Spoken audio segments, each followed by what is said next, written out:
Bonsoir à tous et bienvenue dans cette édition. Le président de la République, chef de l'État Mohamed Bazoum, a entamé ce lundi une visite de travail de proximité de 72 heures dans la région de Dosso. À son arrivée ce matin à Gaïa, première étape de cette tournée de 72 heures, le chef de l'État a reçu un accueil exceptionnel de la part du haut représentant du président de la République, des autorités administratives, coutumières et religieuses et de la population du Dendi. Les images.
Voilà, nous y reviendrons beaucoup plus en détail dans nos prochaines éditions. À Gaïa, où il est arrivé ce matin, le président de la République, Mohamed Bazoum, a visité entre autres l'aménagement hydro-agricole de Sakonji, l'hôpital de district de Gaïa, la laiterie de Gaïa, la base de la WAPCO et le chantier d'aménagement de la route Dosso-Bela avant de regagner Dosso où il passera la nuit. Nous y reviendrons également dans nos prochaines éditions.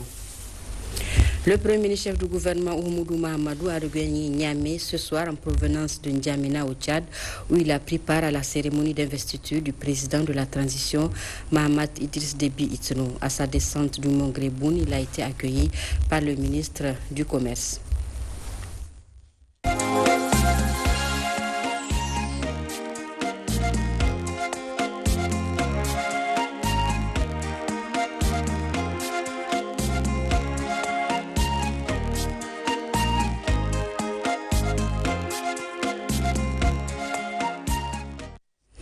Et nous y reviendrons dans quelques instants sur cette mission du Premier ministre au Tchad.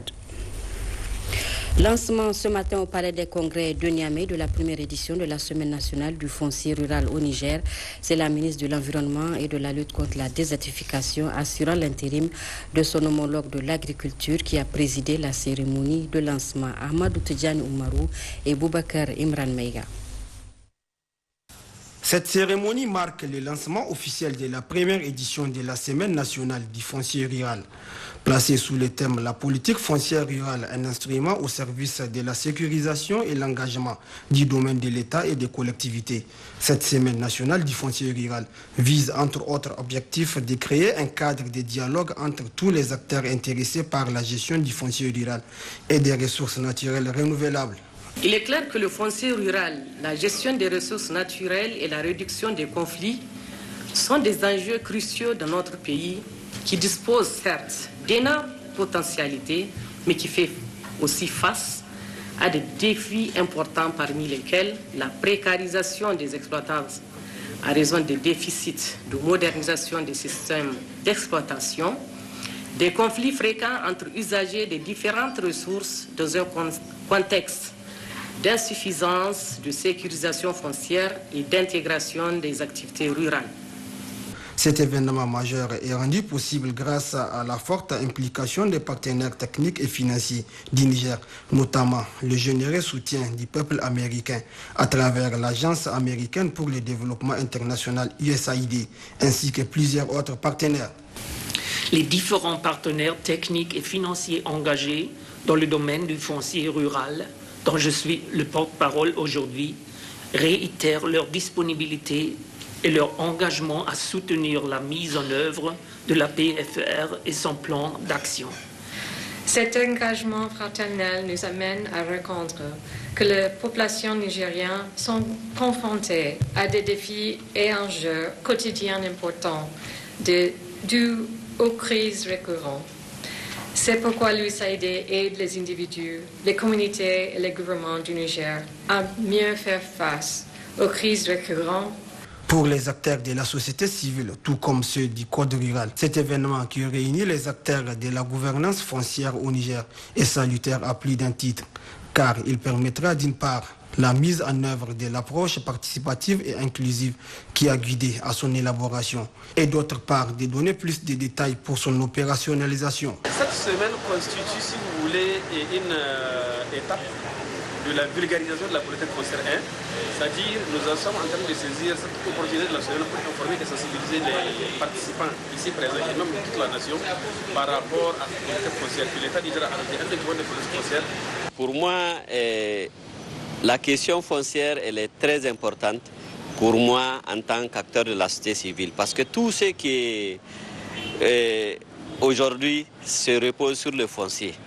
Ces travaux, qui dureront 3 jours, permettront à terme de faire les bilans sur les engagements pris par tous les acteurs, les partager et discuter des perspectives avec ces derniers. Ceci vise à créer un cadre d'une gestion durable et non conflictuelle des ressources naturelles du Niger. Comme annoncé, le Premier ministre chef du gouvernement Oumoudou Mahamadou, accompagné de plusieurs membres du gouvernement, a pris part ce matin à N'Djamena au Tchad à la cérémonie d'investiture et de prestation de serment du président de la transition Mahamat Idriss Déby Itno. Une cérémonie qui a vu la participation de nombreux pays africains venus encourager le peuple tchadien à revigorer sa démocratie. Envoyés spéciaux, Lawali Moutari Menassara et Ousmane Sani Abdou.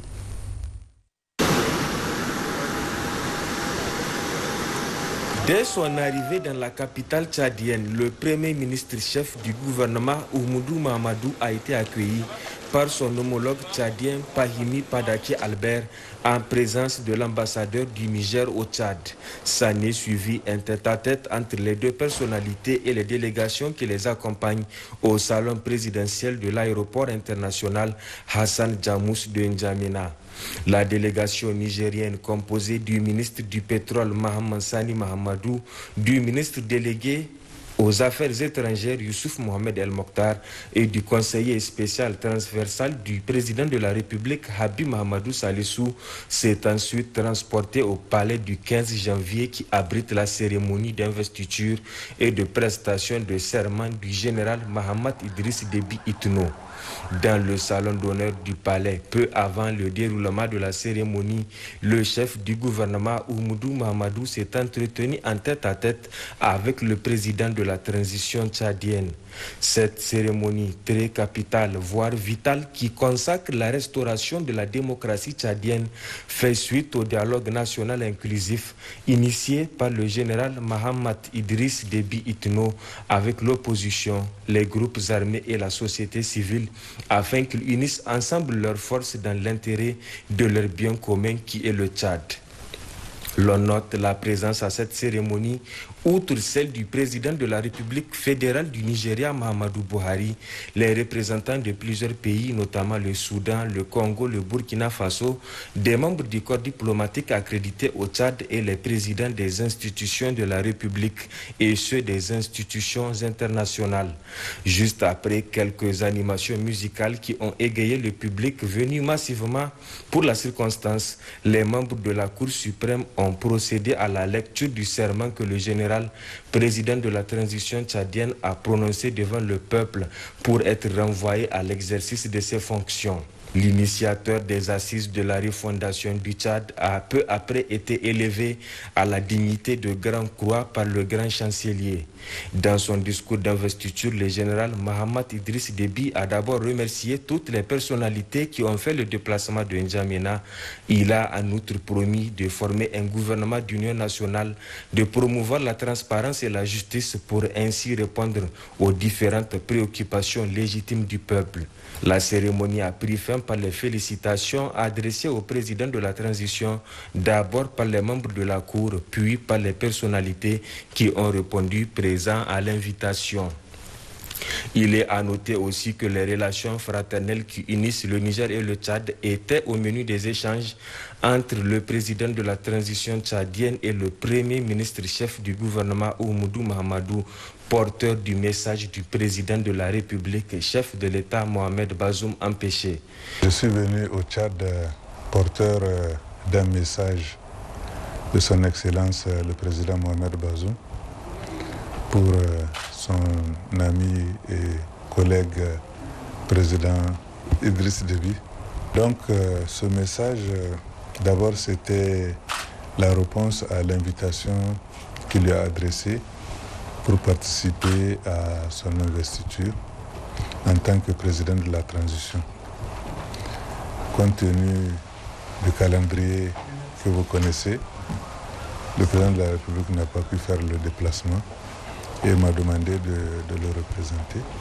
Le chef du gouvernement dit également avoir fait le tour des questions sécuritaires et politiques de l'espace qu'ils partagent ensemble, à savoir le Sahel. Cette présence est extrêmement importante pour nous parce que le Niger et le Tchad sont des pays amis qui entretiennent de très bonnes relations. Le président de la transition tchadienne a beaucoup apprécié le niveau de délégation qui était là, notamment en l'occurrence le fait que le Niger ait dépêché son premier ministre pour assister à son investiture.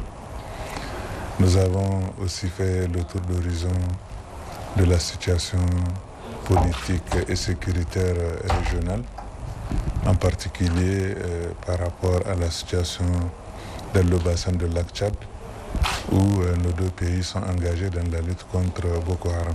Le chef du gouvernement nigérien a enfin transmis à Mahamat Déby Itno les félicitations du président de la République et chef de l'État Mohamed Bazoum qui suit de près le processus démocratique tchadien. Le Premier ministre a, en marge de cette cérémonie, reçu dans l'après-midi une délégation des Nigériens résidant au Tchad et enfin le secrétaire exécutif de la communauté sahélo-saharienne, Sinsad Birji Rafini.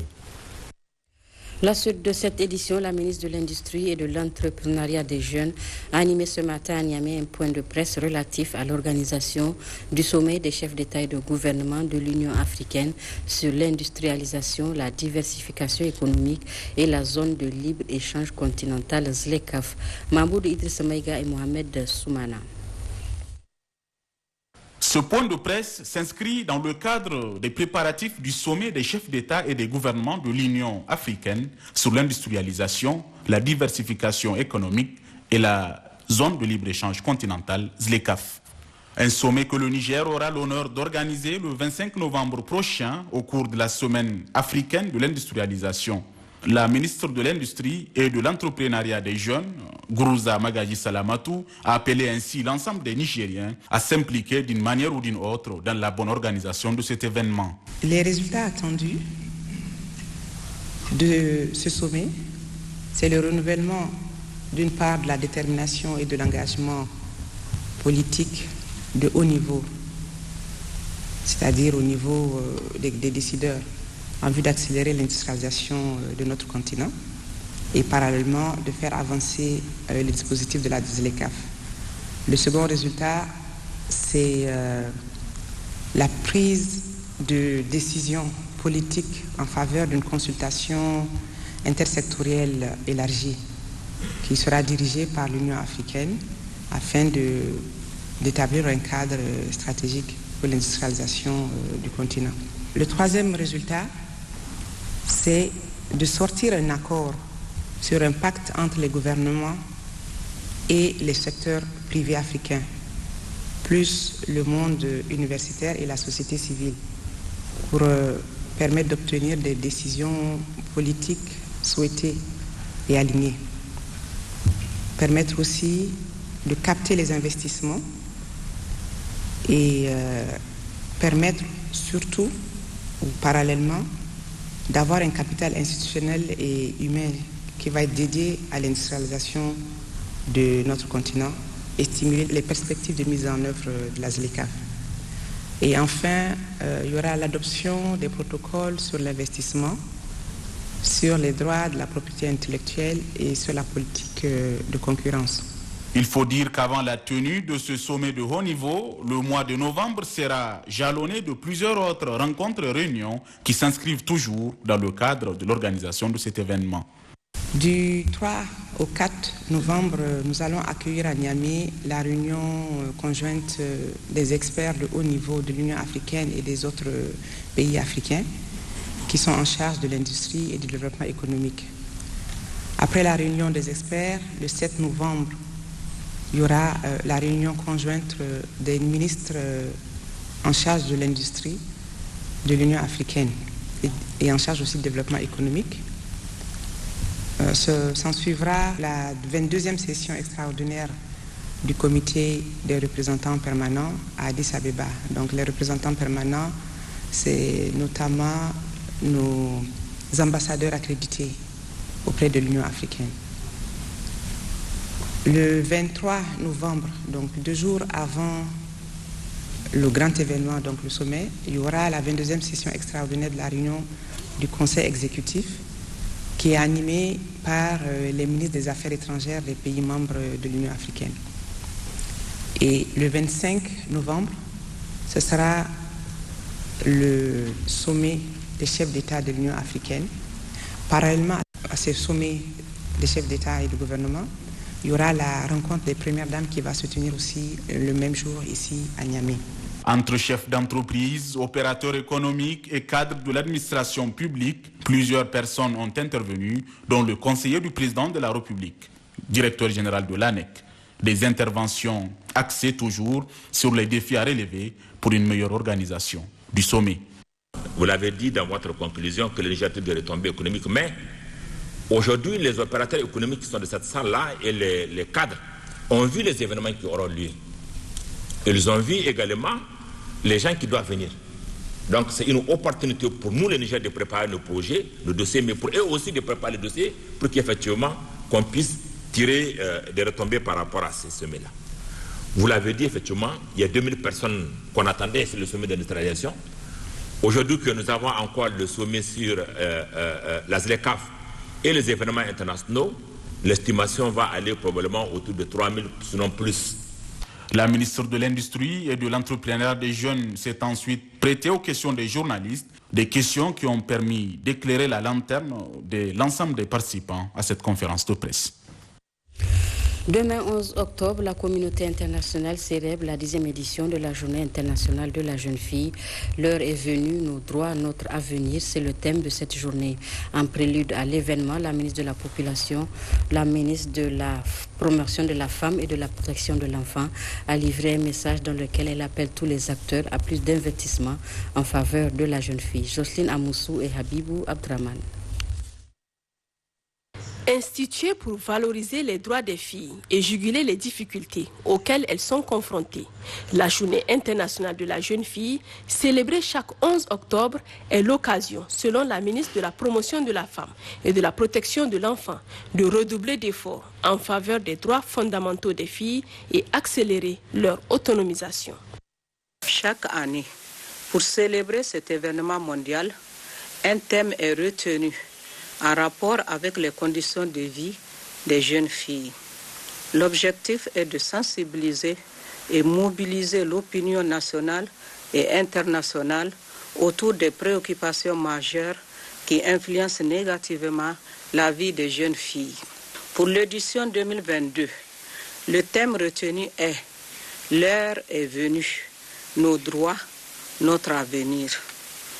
Malgré la prise de conscience des filles, de leur situation et des actes posés pour se faire entendre, les investissements limités en leur faveur et d'autres défis exacerbés par les changements climatiques, la pandémie de Covid, les conflits et les situations humanitaires leur empêchent de réaliser leur potentiel. Les jeunes filles se heurtent encore à des obstacles qui menacent leur éducation, leur bien-être physique et mental et les systèmes de protection dont elles ont besoin pour être à l'abri des violences. Au Niger, les filles n'échappent pas à ces défis, selon la ministre. C'est pourquoi un cachet spécial est donné à la célébration de cette 10e édition. D'ores et déjà, un comité mis en place à cet effet a déterminé des activités les unes aussi importantes que les autres pour marquer cette grande manifestation à laquelle je vous invite à participer massivement. Ainsi, je lance un appel pressant aux acteurs étatiques et non étatiques, ainsi qu'aux partenaires internationaux, à réaliser un investissement plus ciblé pour réduire les inégalités subies par les filles, leur donner plus de responsabilités dans les actions en leur faveur, élever les obstacles auxquels elles font face.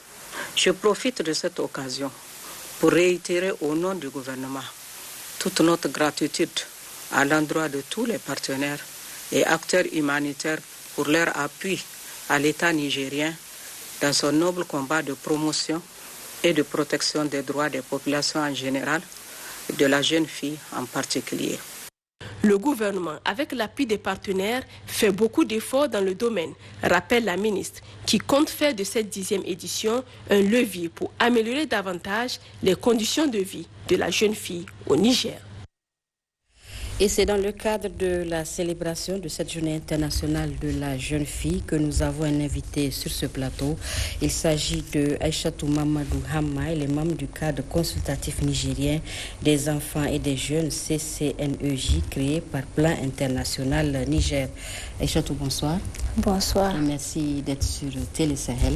Merci à vous. Première question, que fait Plan International Niger pour la promotion des droits des enfants et l'égalité pour les filles au Niger? D'accord, et merci beaucoup pour la parole accordée à l'occasion de la célébration de la Journée internationale de la jeune fille.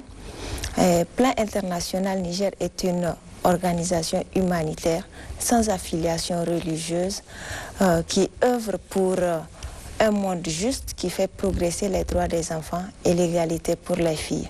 Donc, pour promouvoir l'égalité des filles, Plan se focalise sur 4 piliers principaux. Le premier, il s'agit de l'éducation, c'est-à-dire éduquer. Le deuxième pilier concerne la prise de décision. Le troisième également qui concerne, qui veut dire diriger. Et le quatrième pilier, c'est s'épanouir. Parce qu'on suppose que tant que les 3 piliers sont réunis, on peut espérer l'épanouissement des jeunes filles. Voilà. Plan International mène également une campagne nommée aux filles l'égalité. Quels sont les objectifs de cette campagne?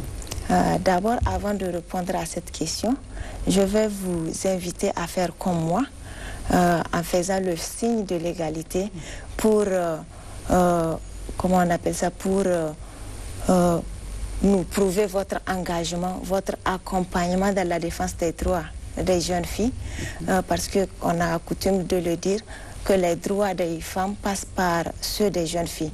Donc je vous invite à faire le signe de l'égalité, ça veut dire aux filles l'égalité. Voilà. La campagne aux filles l'égalité est une campagne mondiale de Plan International. Il s'agit d'un gigantesque effort collectif visant à dynamiser le mouvement mondial vers les droits, en faveur des droits des filles. Cette campagne a pour vocation de susciter l'action, l'engagement, l'investissement nécessaire afin de garantir plus de pouvoir aux filles et aux jeunes femmes dans tout ce qu'elles auront à entreprendre. Donc la campagne a également pour mission d'élargir notre possibilité à poursuivre nos ambitions dans les postes de prise de décision et véritablement soutenir les hommes, les femmes qui œuvrent inlassablement pour casser les stéréotypes, pour briser tout ce qui est système sexiste qui sont profondément ancrés dans nos sociétés.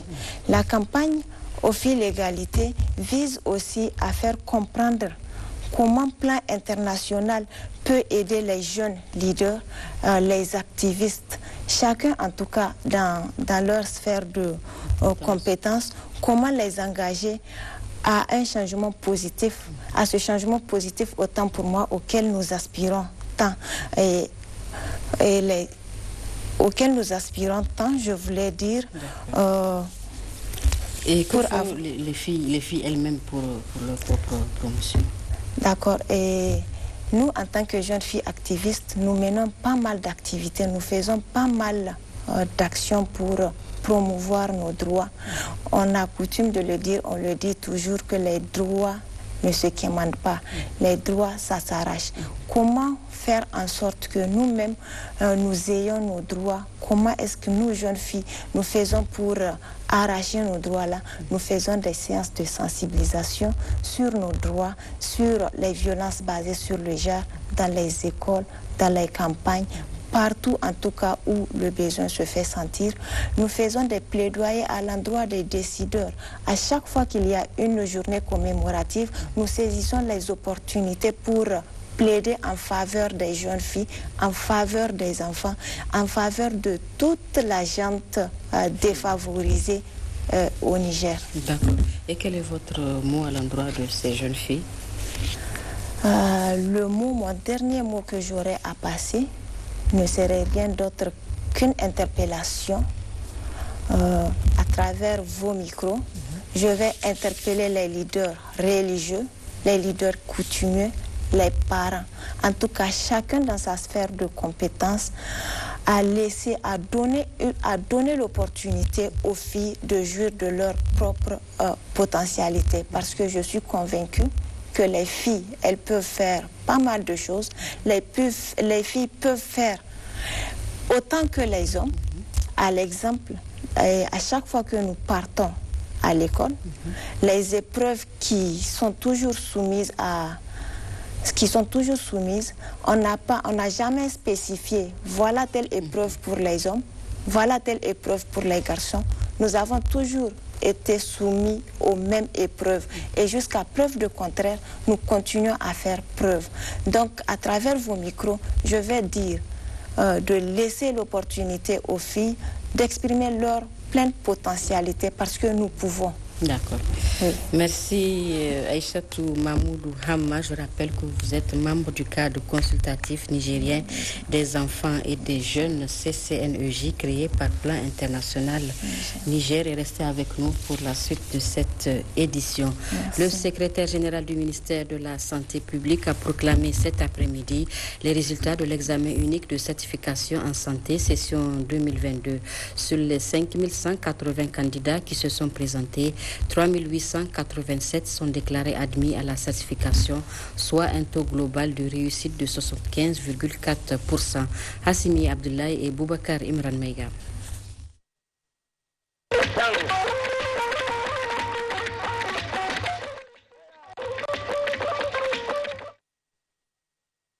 Quelques soucis techniques. La Fondation Nour de la Première Dame Khadija Bazoum vient d'offrir gracieusement 5 salles de classe à l'école Boukari Sabo de la région de Difa. Un geste vivement salué par les autorités régionales. Le résumé avec Ben Youssouf Abdelaziz et Hassan Abdou. Fidèle à ses actions d'aide et d'assistance, la Fondation Nour de la Première Dame, Hadja Khadija Bazoum, vient de doter l'école Boukari Sabo de doter 5 salles de classe, un établissement situé dans la commune urbaine de Difa.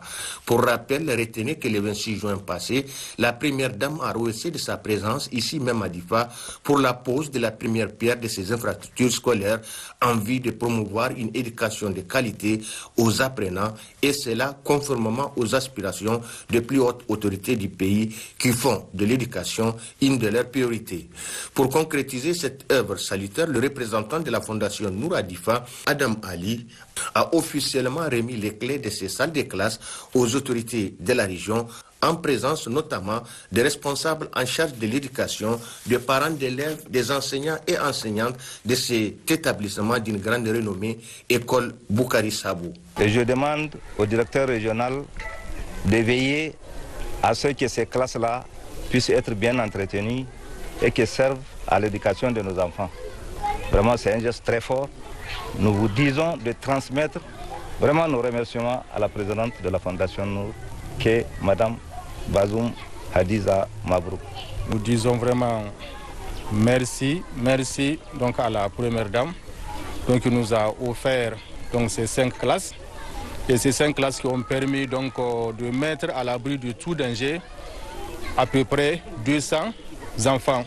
Ces jeunes filles et garçons étaient auparavant dans des paillotes de fortune. Ils se retrouvent aujourd'hui dans des salles de classe construites en matériaux définitifs et équipés grâce justement à la Fondation Nour de la Première Dame Hadja Khadija Bazoum.